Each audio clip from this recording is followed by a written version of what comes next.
Hello viewers, চলুন দেখা যাক কিভাবে আমরা এক ক্লিকে এরকম 1000 বার কম্পিউটার রিফ্রেশ করতে পারি, যেটি একটি কম্পিউটারের জন্য খুবই গুরুত্বপূর্ণ। বা অনেক সময় আমরা সাধারণত ডান বাটন ক্লিক করে দেন আমরা রিফ্রেশ করি একবার করে। সেক্ষেত্রে সেটি একটি দীর্ঘ সময়ের ব্যাপার এবং কম্পিউটার সেভাবে ফাস্ট হয় না। বাট এই পদ্ধতিতে আপনি একটি আইকন তৈরি করে আপনি এক ক্লিকে 1000 বার রিফ্রেশ করতে পারেন। এর জন্য আমাদেরকে যেটি করতে হবে, প্রথমে আমরা চলে যাব সার্চ বারে গিয়ে আমরা লিখব নোটপ্যাড। আমরা প্রথমে নোটপ্যাডটি ওপেন করে নেব। ওপেন করার পরে যেহেতু আমার আগেই সেভ করা ছিল, সেই ফাইলটি আপনাদেরকে দেখাচ্ছি। এরকম একটি ফাইল আমরা নিব, যে echo of c/d/t/c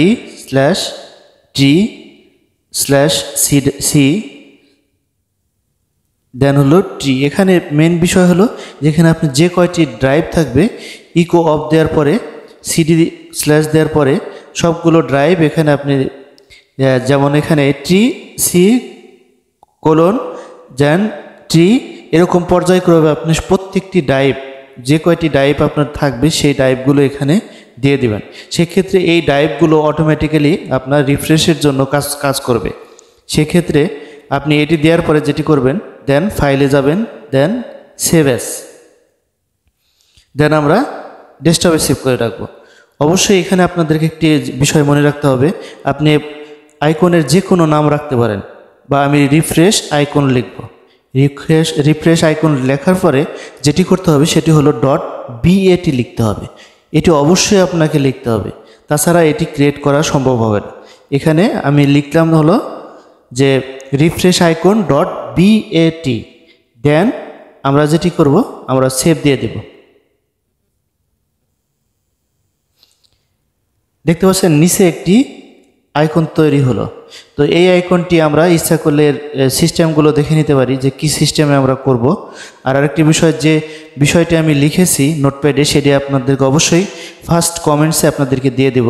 সেখান থেকে আপনারা কপি করে নিয়েও আপনারা করতে পারবেন যে সহজার্থে। অবশ্যই আপনার ড্রাইভগুলো চেক দিয়ে নেবেন যে আপনার কি ড্রাইভ আছে, বা C/D/E/F/D যে ড্রাইভগুলো থাকবে সবগুলো আপনারা অবশ্যই সেখানে ইনক্লুড করে দেবেন।